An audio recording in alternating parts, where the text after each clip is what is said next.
Hi, and welcome. I am Tina Holland, and I am a program specialist with Washoe County School District's 21st Century Learning Division in Reno, Nevada.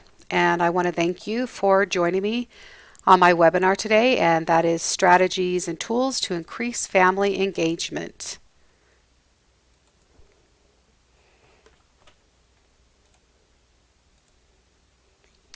So today we are going to be looking at strategies and tools that will help increase family engagement in your classroom and at your school. We will begin by looking at a recent national study done by Project Tomorrow and be introduced to our new digital parents. And then we are going to dig into some awesome tools and apps that will help us communicate with families, as well as take a look at some ideas and strategies to help engage families in their children's education.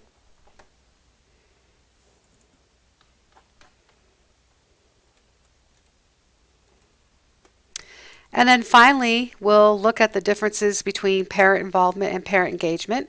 And then we're going to wrap things up by completing a checklist to see how family friendly your school is.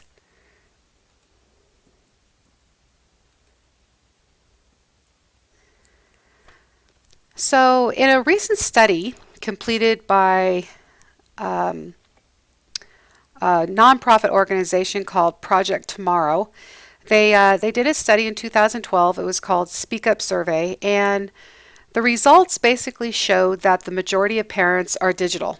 And so let's go ahead and take a look. I'm going to ask you to follow the link that is here, and you're going to watch the video. Only watch it to the 9 minutes. If you want to watch the whole thing, feel free to do so. And watch the video and then answer the question.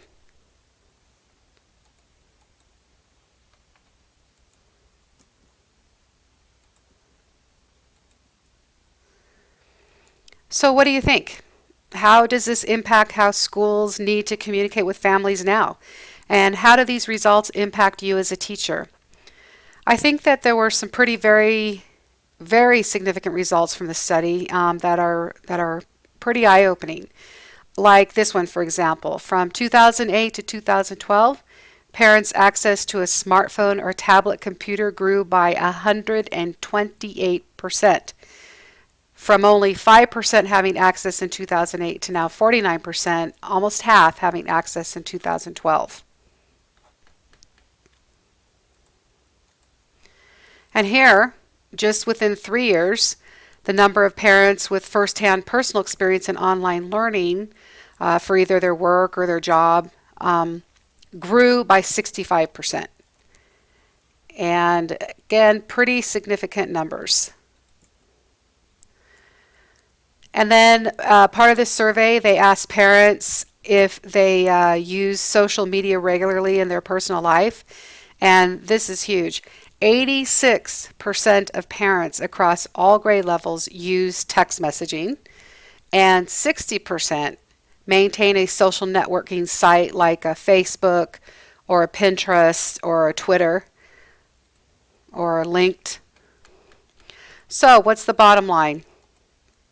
The bottom line is that these results show that the majority of parents are digital parents, and the majority of parents want schools to communicate with them digitally. So in this webinar, we're going to take a look at some of those tools to help you do just that.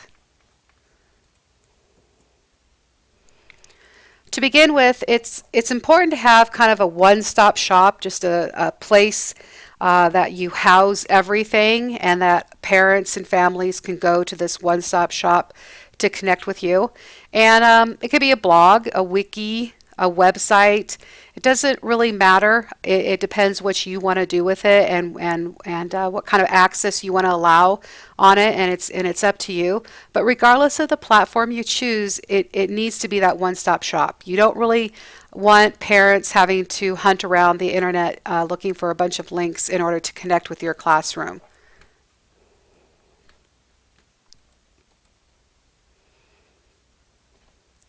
So here are just a few ideas of free website builders, and all of them, when you get right down to it, will basically do many of the same things. You do have some that cater more towards blogging or more towards the website aspect, and then we have a couple of learning management systems up here. But but again, it doesn't matter just as long as you're comfortable with it, and you have to really think, what is it that you want your site to provide for you and for your students and for their families. And so just taking a look at these, Edmodo is right here. Edmodo is a learning management system. In fact, Edmodo has been called the Facebook of education. And very similar to Edmodo is Schoology, which is also a learning management system. And Schoology probably leans more towards that learning management system, more towards the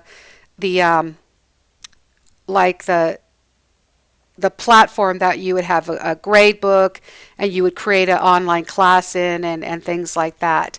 Weebly is a great website. You can make a free website with it.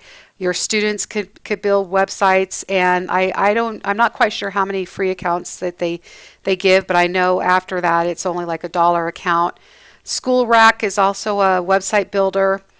Google Sites is a website builder. And then EduBlogs is you can build a website, but it caters toward the blogging. And then Wikispaces as well. So what I'm going to have you do is I'm going to have you choose out of those website builders right there. I want you to pick two of the platforms, and you are going to click on the links on those two and kind of dig into them and get some extra information, and then compare them and see which one might work best for you. Okay, I'll see you in a bit. Okay, so let's take a look at some great tools and apps to help get families engaged in your classroom. The first tool is Class Messenger, and then we also have Remind 101. And Class Messenger and Remind 101 is they're very similar. They both are online based. Here's Class Messenger right here, and I'll just kind of scroll down. We'll be watching this in a minute. And then Remind 101 also has an app and is online based. But both of them do the same thing. They basically provide a safe way for teachers to text message students and stay in touch with parents. And I really think that, considering on that study, on the survey, that 86% of parents use text messaging. So text messaging service like this could be pretty powerful in your classroom, a pretty powerful tool to engage families. You could use it for all kinds of things. I mean, it's instant communication, field trip reminders, motivational messages, homework, exam reminders, schedule changes, fun facts, trivia. It's just a great way to communicate information to students and parents. And then the thing that's neat about these two tools is that no one sees each other's phone numbers, so it's private in that sense. And I believe that only Class Messenger is two-way communication. I do not believe that Remind 101 is two-way communication, but I'm not sure on that. I know they just had a pretty big upgrade to their program. So what I'm going to have you do is I'm going to have you pick either Class Messenger or Remind 101, and you're going to take a look at the information that I have provided here for you about them and get some extra information.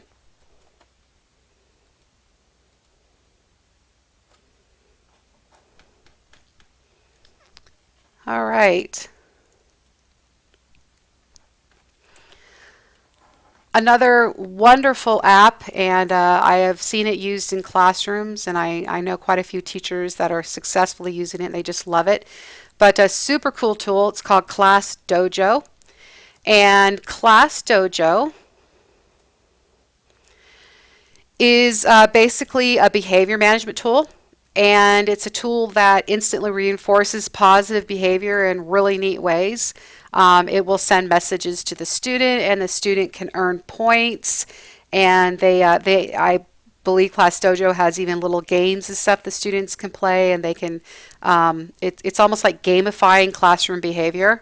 and and I know that I've seen this used, and it has really turned around a lot of classrooms, really helped a lot of students significantly. And then not only that, what's cool is parents get a code, and so Class Dojo also communicates with parents. And then I love Class Dojo in the sense that on their also on their website here, their website is just packed full of ideas. Like here, there's a whole page of videos of just ideas of things to do in the classroom using Class Dojo. And then they have all kinds of resources here.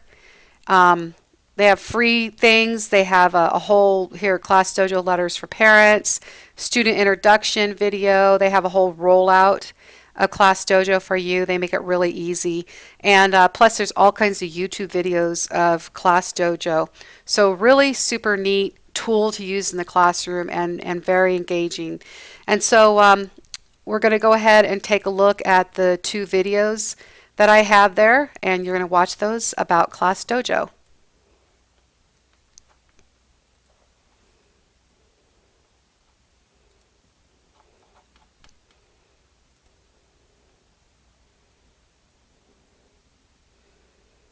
Okay, apps and online tools to communicate with families. So remember the Project Tomorrow study found that 60% of parents maintained a social networking site. So communicating with families through social networking sites such as Facebook or Pinterest or Twitter is a great way to instantaneously connect with parents also. Again, the majority of parents already are on these sites, so why not utilize them? Why not um, take it, I shouldn't say take advantage, but why not take advantage of that opportunity that since parents are already on Facebook, why not use it? I know within our school district, Facebook is blocked, so it makes it difficult. But I know that Pinterest is not blocked and Twitter is not blocked, nor are Google Hangouts or Skype is blocked. And so some ideas for Twitter. Twitter can be used for class homework updates, project deadlines, school news. It can even be used to help with family engagement. Maybe you could put a dinner time conversation prompt up there or story prompts. And again, since so many parents are already on Twitter, it's a great free tool to keep parents up to date on what's going on in your classroom. And then Pinterest. And Pinterest is a social bookmarking site, and it's also a great way for teachers to build community and share ideas. And for example, you could invite maybe class parents to create and share pin boards with links to age-appropriate themes and ideas, maybe like some educational boards like fun math apps or favorite books, vocabulary games, science fair ideas. Or maybe parents can help create student-centric boards like recess games or scholarships and prom fashions. Or you can even create boards that are specifically geared towards parents, such as maybe like healthy snacks or lunch ideas or after-school sport resources. And then I have Skype and Google Hangouts here. You know, they essentially do the same thing. So when I say Skype, I mean Google Hangouts. When I say Google Hangouts, I mean Skype. So either one. But Skype in the classroom can be very powerful. Having like a video conferencing setup in the classroom, it can be very powerful. For example, it can allow parents to join your classroom in events like maybe a story time, or maybe there's a special presentation or guest or something and the parent can't be present, or maybe they're on their lunch hour and and you can communicate with them. And I know that Skype has been just great for military parents overseas, or like grandparents who live far away. And through Skype, the kids could be read to. They can participate in celebration. Another idea is to maybe find like the parent or grandparents' locations or their family's locations that on a map, and then ask them to learn about the geography and the landmarks and the culture. And so also it could be very, very helpful to help working parents attend their parent conferences and to attend um, meetings and communicate about their student.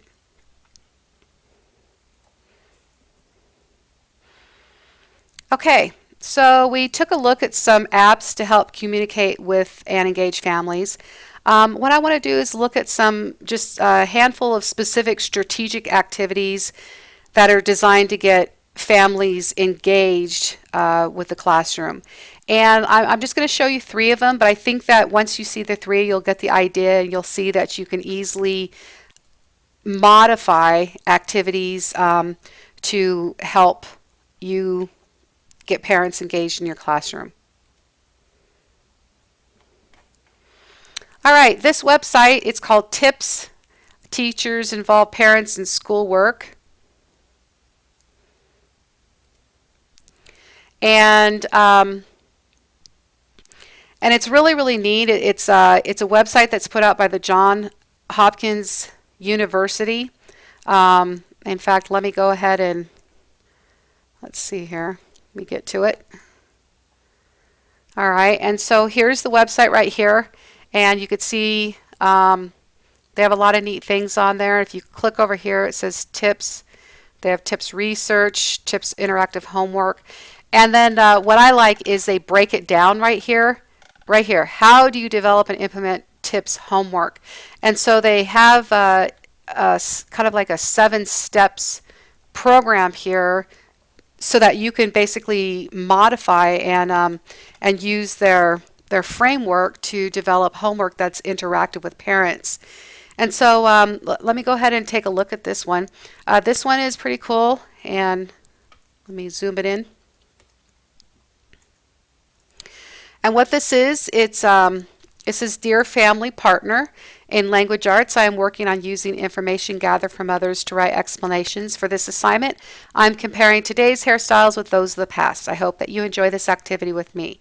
And then they have a series of questions, and here they have ask your family member to draw a picture, and then they have a writing prompt. And so I think this is pretty cool. Very, very clever idea. And what is even neat about this is you can easily use it for a class blog. Like if you set up a site that is like a blogging site or you have access to blogging on your site, you can easily open it up to parents and you can allow families to respond to these writing prompts as well as read other families' writing prompts. So that builds community in the classroom and just a great way to communicate.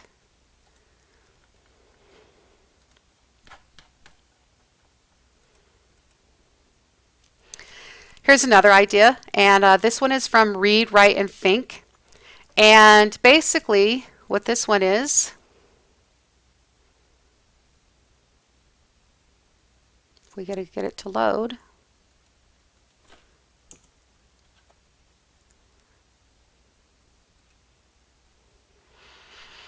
Okay, so what this one is it is basically students take turns taking home a book bag that includes like a stuffed toy, a book to read with their families, art supplies, and then a topic to discuss with the families, and then it has a journal to complete as a family. And then the students return the bag the following day, and then they share their entries with the class. And you can see the prompt. The prompt here says right here that in the journal, you and your family can write about your first day of school. And so, really wonderful prompt. But again, why couldn't you take a prompt like that and allow families to blog? And you could easily put something like this on your class blog site. And then as families post, they can read other families' posts. And so we're going to go ahead and we'll stop here. And I want you to take a look at the lesson that Read, Write, Think has. And again, it'll just kind of prompt you. You could easily modify things that fit into your content area and your age group to just use this as a framework.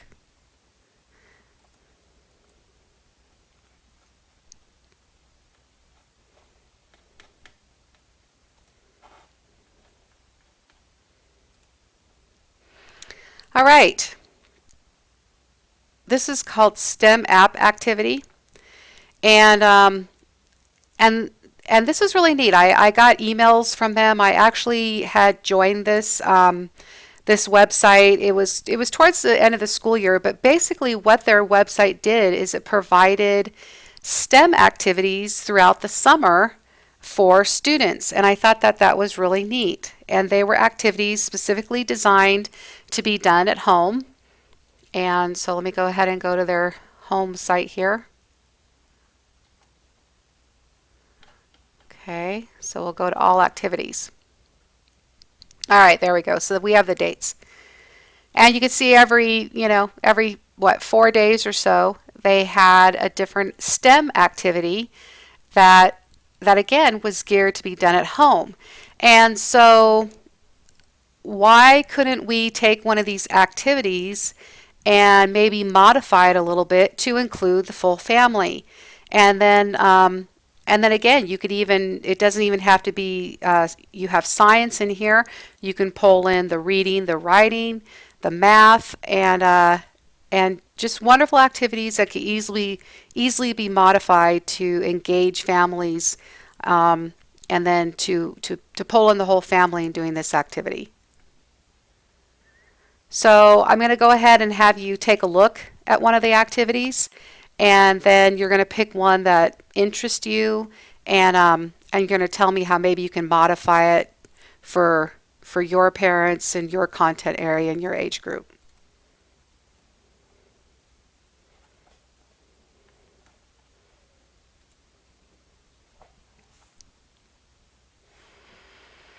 Okay, so regardless of the tools you want to use to communicate with families, with home, there are several key elements that you should keep in mind while building your site and using these tools. First, you need to give parents a reason to want to visit. You need to make your site interesting. For example, it's kind of like your bulletin boards. If you had the bulletin boards just sitting up there unchanged, day in, day out, all year long, pretty soon there is going to be no reason to take a look at those bulletin boards. And it's the same thing with your site. Your site needs to keep families updated. It needs to keep families interested. It should keep families updated about what the kids are learning, and also it should allow families to be able to view homework and due dates and a calendar. And this site should also be used to house other Web 2.0 tools. For example, parents love to have access to tools for homework support like calculators, measuring tools, enrichment activities, or maybe there's some really neat apps that you love. But this can, again, that one-stop shop, and you can house those Web 2.0 tools on here. And then with your site, lastly, interactive homework, tips and tools for home learning, as well as regular personalized learning, have a higher impact on engaging families. So it is important to create a site and use tools that give parents really the opportunity to be part of the learning process, and where they can interact with you, they can interact with the class, and they can interact with each other. And I have an article here that I want you to read about parent involvement and parent engagement.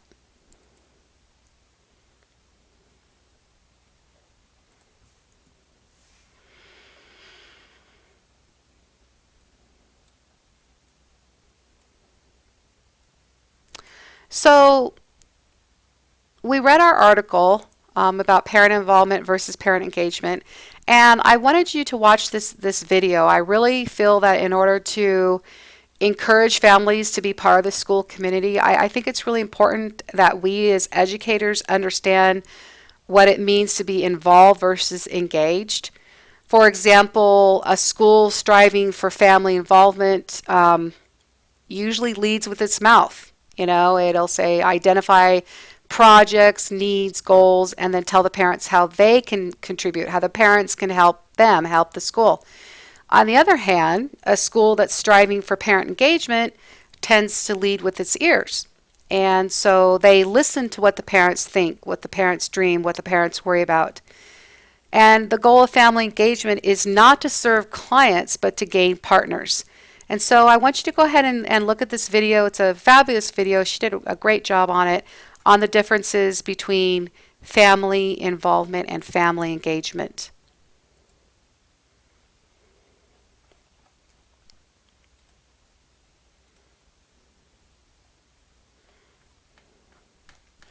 So how family friendly is your school?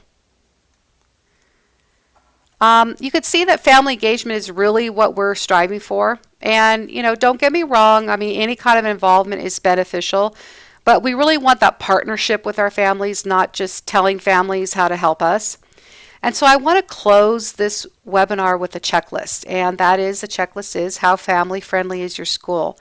And I'm going to have you click on this link, and you're going to go through the checklist and answer the questions the best you can, um, and just kind of see where your school rates.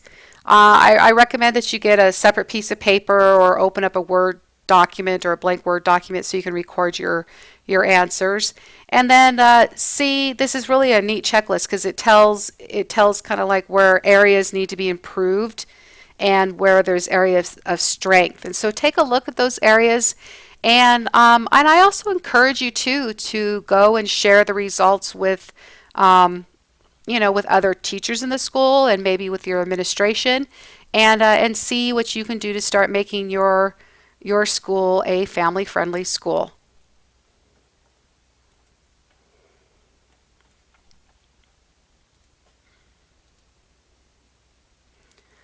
So thank you so much for taking the time to join me in this webinar. And don't forget, you do have free access to a huge abundance of resources that are all about family engagement. And we'll take a look here. You have access to a live binder and lots of tools in it. We have videos. Okay. So that's the live binder that you have access to. And then you have access to a Pinterest board right here. Um, and so again, tons of tools, tons of resources.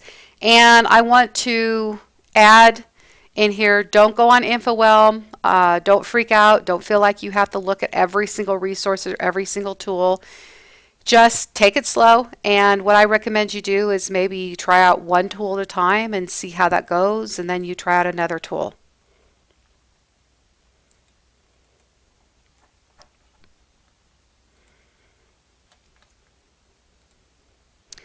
Okay, so if you'd like to learn more about being a 21st century educator, you can visit our website at wcsd21.com. We also have a Twitter, and we also have a Pinterest. And once again, thank you so much for joining me today on this webinar.